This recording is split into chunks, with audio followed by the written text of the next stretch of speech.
Bismillah ar-Rahman ar-Rahim. I am the happiest person in the world today.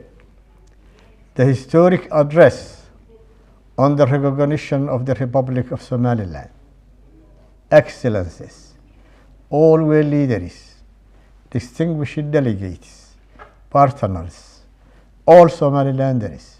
Today, I address you at a moment of historic significance for the Republic of Somaliland. After more than 3 decades of peaceful self-governance, constitutional order, and democratic practice, Somaliland has received its first formal international recognition as a sovereign and independent state. This development affirms an objective reality that has long existed. Somaliland meets the legal, political, and institutional criteria of statehood under international law. I express my wholehearted appreciation to the State of Israel for its brave decision, which reflects both historical continuity and confidence in Somaliland's demonstrated commitment to peace, stability, and responsible governance. Somaliland's journey has been defined not by conflict, but by reconciliation, not by external intervention, but by indigenous peace building, and not by instability, but by sustained institutional development. Our people rebuilt their state through dialogue, constitutional process, and rule of law. We give assurance that Somaliland's recognition is not directed against any state, nor does it impose a threat to regional peace. On the contrary, clarity of status contributes to stability.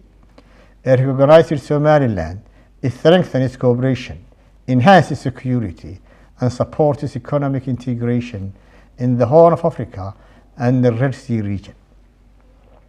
Regarding Somalia, we confirm that the peoples of Somaliland and Somalia share deep bonds of history, culture, faith, and economic interdependence. However, the shared ties do not require political unification under a single state. On the contrary, history has shown that previous trail of unity resulted in instability, injustice, and long-lasting harm. Somaliland has voluntarily joined the Somali Republic with its counterpart Somalia, but those arrangements failed, and the name of Somali Republic is not anymore in the recent constitutions of neither Somaliland nor Somalia. The lesson of that experience is clear. The pursuit of a unity that no longer exists risks prolonging division rather than healing it. So our people in Somaliland chose a different path, which is grounded in peace, self-determination, and responsibility. The Republic of Somaliland therefore believes that the most constructive path forward lies in accepting political realities, avoiding zero-sum narratives, and focusing instead on healing past wounds and advancing shared interests. As a sovereign neighbors, Somaliland and Somalia can operate more effectively in peace, trade, security, and regional development. To our regional partners, neighboring countries, and international community, we firmly assure you that recognition of Somaliland is not a threat, not an act of hostility, and not a source of regional tension. Somaliland has been and will continue to be a responsible and a constructive actor committed to peace, cooperation, and shared development. To our partners in the Arab and Muslim world, we wish to state clearly that Somaliland is a Muslim nation, deeply rooted in Islamic values of moderation, justice, and coexistence. Our foreign policy is guided by balance, respect, and adherence to international norms. Somaliland's recognition does not represent alignment against any Islamic nation or community.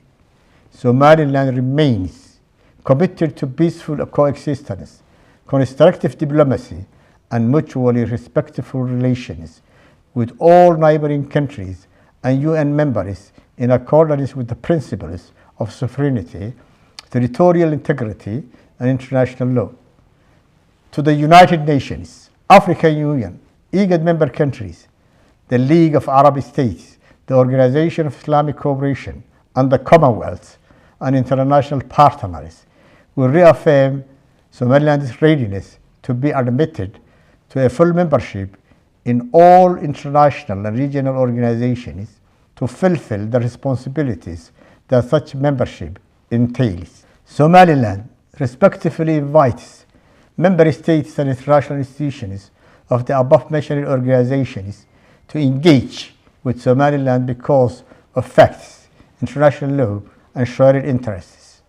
This moment represents not an end, but a historical and a responsible beginning, guided by cooperation, regional integration, multilateralism, and shared commitment to peace. Thank you.